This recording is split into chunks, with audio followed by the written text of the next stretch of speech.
Og velkommen til, Jesper. Tak skal du have. Hvad er radioyoga, og hvad er det, vi skal her det næste kvarters tid? Jamen, vi skal lave en meget simpel vejrtrækningsøvelse, meditation, og det at trække vejret, det er faktisk noget af det sværeste, der findes. Jeg tror, at hvis man, ligesom mange andre, lever et stresset hverdagsliv, så kender man godt det der med, at man nærmest føler, at man trækker vejret helt op i halsen, i stedet for at trække det ned i maven. Faktisk, jeg tror, det var Jack Nicholson, der sagde, at man skulle lære at trække vejret helt ned i røvhullet og slappe af. Fordi det er faktisk der, at det er jo der ens jordchakra sidder, ikke? Ens jordforbindelse i virkeligheden. Et andet godt råd til at få jordforbindelse, du kender det der med, at man krammer et træ, ikke? Jeg har hørt om det, ja. Men der er faktisk noget, der er bedre end det. Det er at lægge sig ned og kramme moder jord. Altså kramme hele moder jord. Det giver noget virkelig tryghed, en tryghedsfølelse. Er det på maven, man så ligger? Ja, sådan på maven med armene udstrakt. Og gerne med jeg har haft forskellige spirituelle vejledere, som også har sagt, at man skal vælge et træ og lægge og sådan pege sit hoved og sin kropsretning hen mod et træ, og så lægge sig ned og kramme moder jord. Og det giver en utrolig sådan dyb følelse af at være forbundet med moder jord og med naturen. Og der er mange mennesker, der lider af stress og angst, og nogen dæmper også den stress og angst med at drikke og tage stoffer, for eksempel. Og i det hele taget, så er alle de der ADHD, som jeg selv har lidt af, er jo også sådan en overlevelsesmekanisme, man tager brug ret tidligt i sit liv også.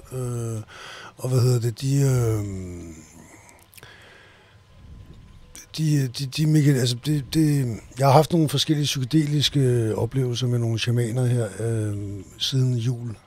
Altså i en healingsproces? Eller en healingsproces, også fordi jeg jo igennem, det er ikke nogen hemmelighed, at jeg har haft et meget voldsomt kokain- og alkoholforbrug og misbrug gennem hele mit voksne liv, siden jeg var 12-14 år gammel, og jeg har prøvet ligesom det, der bliver stillet til rådighed af samfundet, og det er sådan noget Minnesota-kristendom, og det virkede ikke for mig.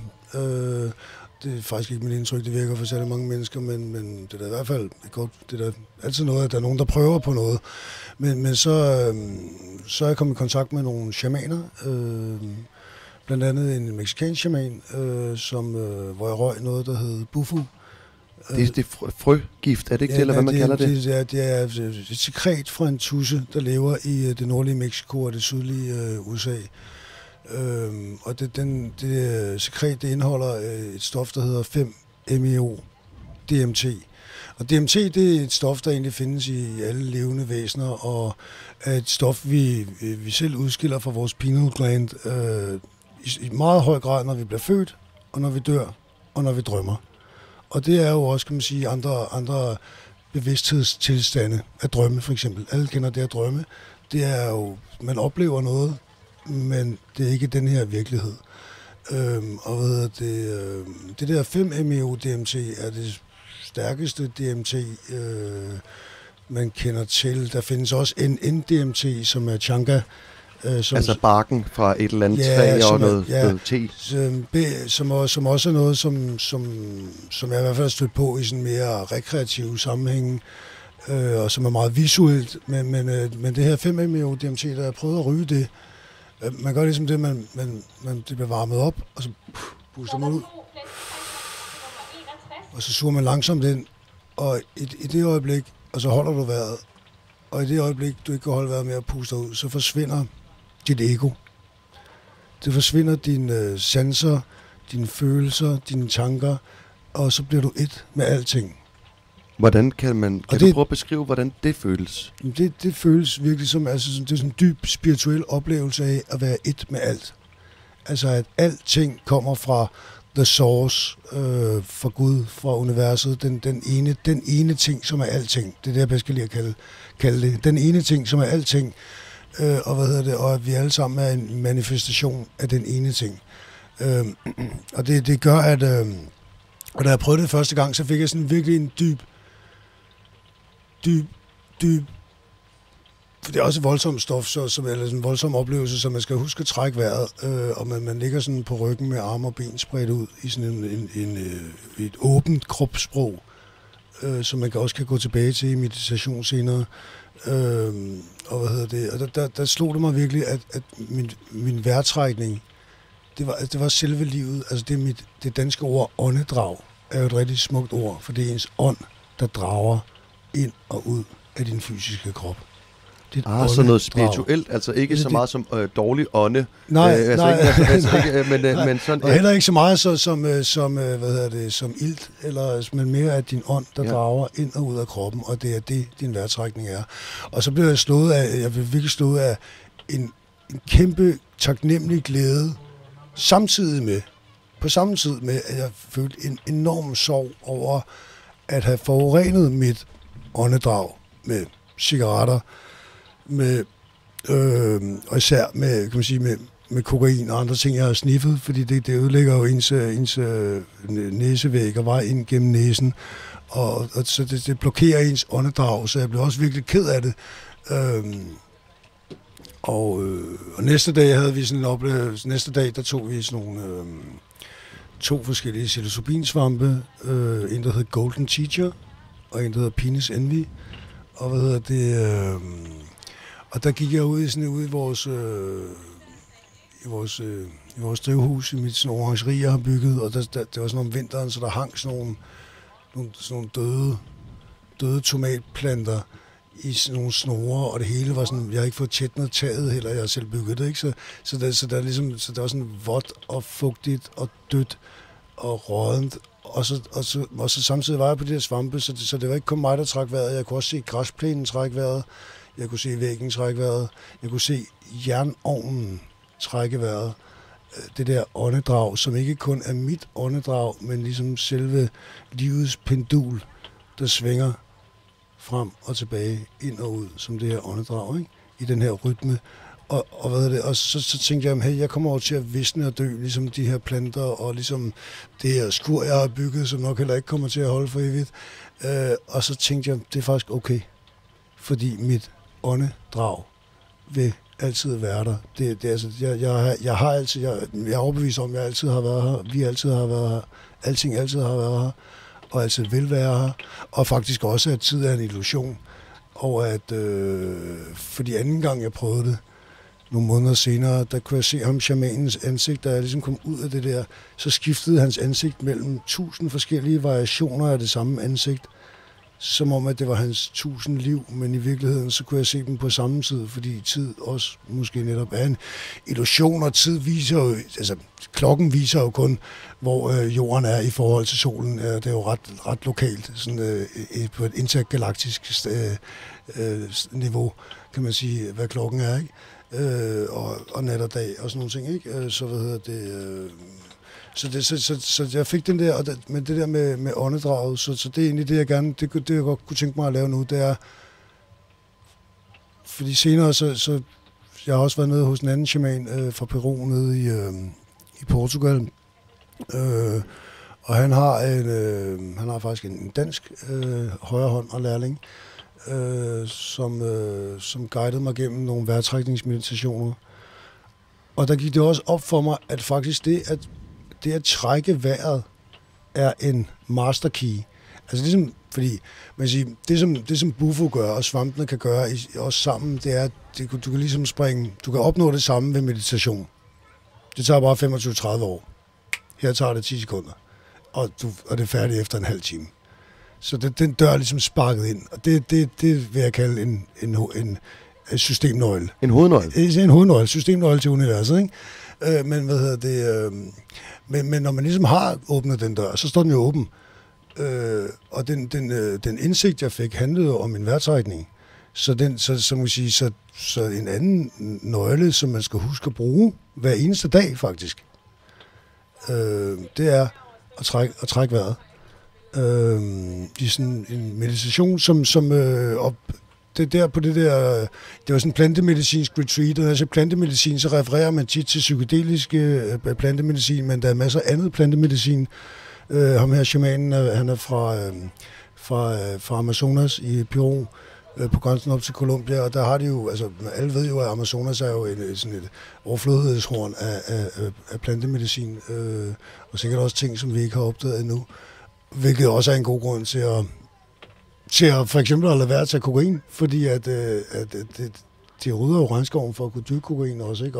Og CIA sprøjtegifter regnskoven for at ødelægge det kokain, og det er det hele taget bare og han forklarer mig faktisk, han sagde, når du, for os, siger han, så er kokaplanten, den er lige så hellig, som nadveren er for jer. Vi tykker kokaplanten, ligesom I tykker oblaterne.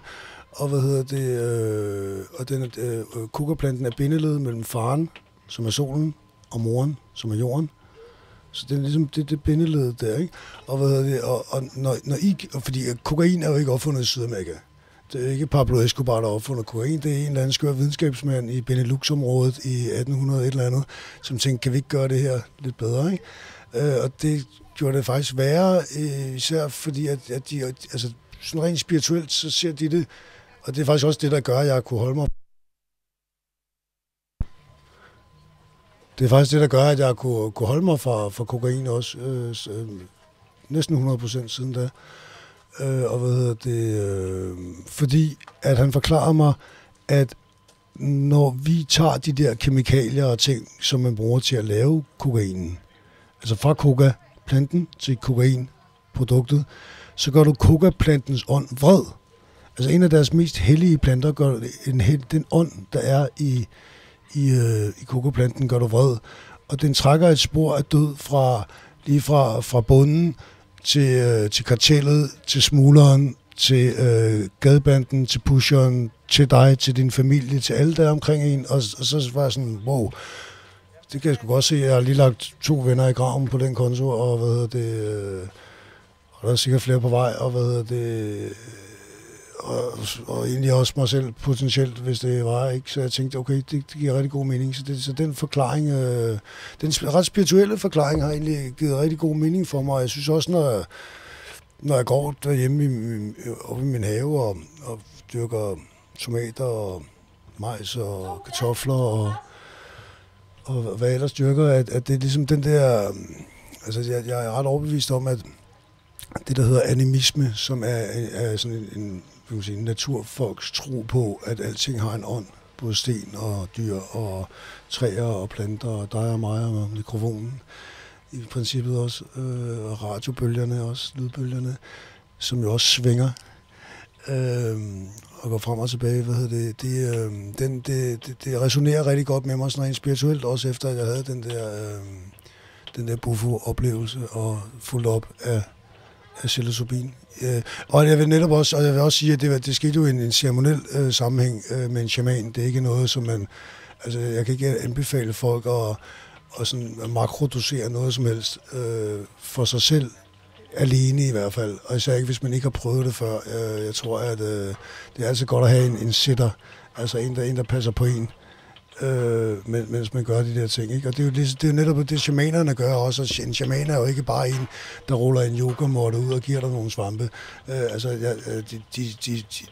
De har et virkelig sådan spirituelt element, synger sange, spiller musik, lægger lidt en knude på pejsen, du ved, ligesom DJ'er rummet rent energimæssigt på en eller anden måde, og jeg har også prøvet netop, hvor jeg skulle ligesom skulle holde rummet for en anden, hvor det faktisk var rigtig svært. Det er ikke noget, man bare kan. Altså, og de der shamaner blev også håndplukket fra barnsben, og ligesom får en livslang uddannelse som plantemediciner, og Og jeg kan bare sige på mig selv i hvert fald, at det er virkelig noget, der har gjort en forskel i mit liv.